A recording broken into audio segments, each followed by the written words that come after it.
गुस्सा आ रहा है, मुझे संतुलित कीजिए, मुझे बैलेंस कीजिए। आप प्रार्थना कीजिए, जैसे आप 3 बार प्रार्थना करेगी, आप देखेंगे आप संतुलित हो गई हैं, आप बैलेंस हो गई है। और बैलेंस होकर के खाना बनाइए, तो खाने में एक संतुलित वाइब्रेशंस जाएंगे, अच्छे वाइब्रेशंस जाएंगे, और वो अच्छे वाइब्रेशंस पूरे घर भर में फैलेंगे। क्योंकि जो स्थिति में आप खाना बनाती है, उस खाना बनाने के वाइब्रेशंस उसमें जाते हैं।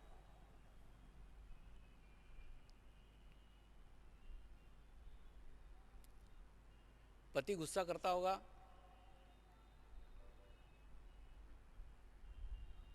पति चिल्लाता होगा, तो भी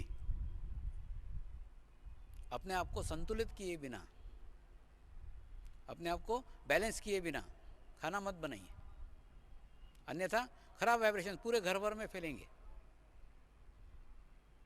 जब कभी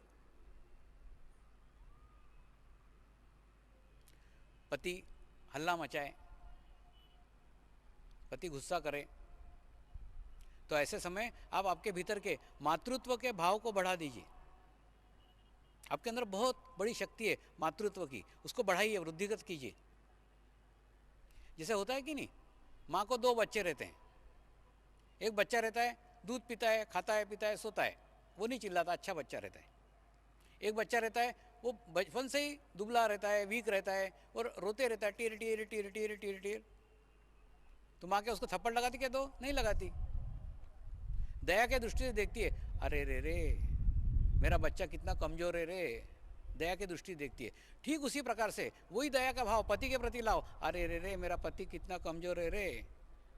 क्योंकि कमजोर पति गुस्सा करते हैं, शक्तिशाली सशक्त व्यक्ति कभी गुस्सा नहीं करेगा। तो ऐसे कमजोर पतियों की तरफ दया के दृष्टि से देखो, मातृत्व के भाव से देखो, अरे रे मेरा पति कितना कमजोर है रे।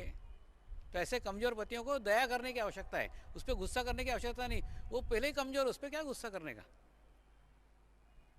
तो खाना बनाते समय, विशेष रूप से रोटी बनाते समय, सबसे डेंजरस चीज़ है रोटी, उसमें आपके हाथ का स्पर्श सबसे अत्यधिक होता है। उस समय अपने आप को संतुलित कीजिए, अपने आप को बैलेंस कीजिए, और बैलेंस करने के बाद में फिर बैलेंस में होके खाना बनाइए। तो मूलाधार चक्र का मूल तत्व है भूमि। उसके बाद इस चक्र के खराब होने के ऊपर, ये चक्र बिगड़ जाने के ऊपर एड्स की बीमारी होती है, कैंसर का रोग होता है, सेक्स संबंधी रोग होते हैं।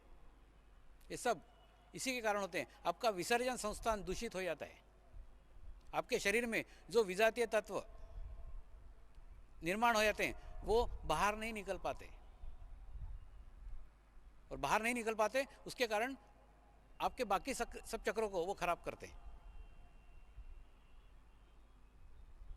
तो आवश्यक है आप ध्यान करके, मेडिटेशंस करके इस चक्र को अच्छा कीजिए, मजबूत कीजिए, स्वस्थ कीजिए। दूसरा, ये मूलाधार चक्र का संबंध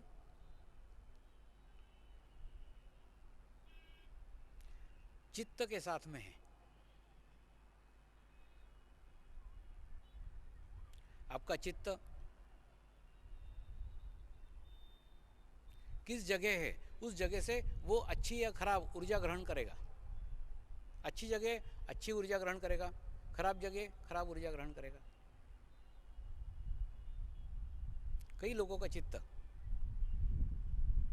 खाने में बहुत रहता है, खाना इसी प्रकार का होना चाहिए, ऐसे ही बघार देना चाहिए, ऐसे ही उसमें मसाले होना चाहिए, ऐसी ही चटनी होना चाहिए।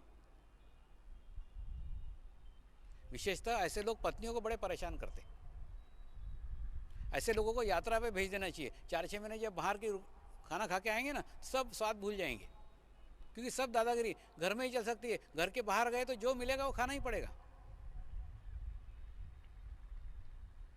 किसी 4 धाम की यात्रा पे भेज दीजिए उनको, आएंगे तो एकदम सुधरे हुए सीधे सूद सरी के आएंगे, वो जो दोगे वो खाएंगे। कई जगह यात्राएं ऐसी की जाती है, उस यात्रा में भीख मांग करके आगे जाना पड़ता है। 5 जगह की भिक्षा ग्रहण करो, जो मिले वो ग्रहण करने का और उसके बाद में आगे जाके यात्रा को जाने का। उद्देश्य क्या है? उद्देश्य एक ही है कि आपके जीवन का स्वाद ही चला जाए, आपके जीवन का टेस्ट ही चला जाए, कोई स्वाद नहीं रहे। तो खाने के अंदर आपका चित्त नष्ट नहीं हुआ। चित्त जहाँ जहाँ नष्ट होता है उस स्थानों में से एक स्थान खाना है, भोजन है। खाने के अंदर अत्यधिक चित्त नष्ट होता है, वो बच जाएगा। फिर इसी प्रकार का खाना चाहिए, इसी प्रकार का खाना मिलना चाहिए, ऐसा आप नहीं सोचोगे। जो मिलेगा आप ग्रहण कर लोगे। हिमालय के अंदर एक टोपियों का करके झाड़ होता था, ऐसे पंजे जैसे उसके पत्ते होते थे। वो झाड़ को उखाड़ने के बाद उसके अंदर से कंदमूल निकलते थे, 15-20 किलो कंदमूल उसमें से निकलते। और वो झाड़ को उखाड़ने के बाद में वो फिर बेकार हो जाता था। फिर उसके 4 टुकड़े करते थे और 4 डंठल फिर 4 जगह लगाते थे। मैंने किसी ने तो भी वो झाड़ को बोया हुआ था, उसके कंदमूल हम खा रहे थे और हमारे पीछे जो आएंगे उनके लिए वो झाड़ बुर के और 4 झाड़ लगा के जाते थे, ताकि जो दूसरे आए उनको भी वो कंदमूल मिले। तो ऐसे कंदमूल को 6-6 महीने उबाल करके खाया है और भूंज करके खाया है। तो ऐसे खाने के बाद आप सोचिए स्वाद क्या रहेगा? कोई स्वाद ही नहीं रह जाता है, कोई टेस्ट ही रह जाता है। तो चित्त जहाँ नष्ट हो सकता है वो स्थान भोजन है, उस भोजन में अत्यधिक चित्त नष्ट होता है।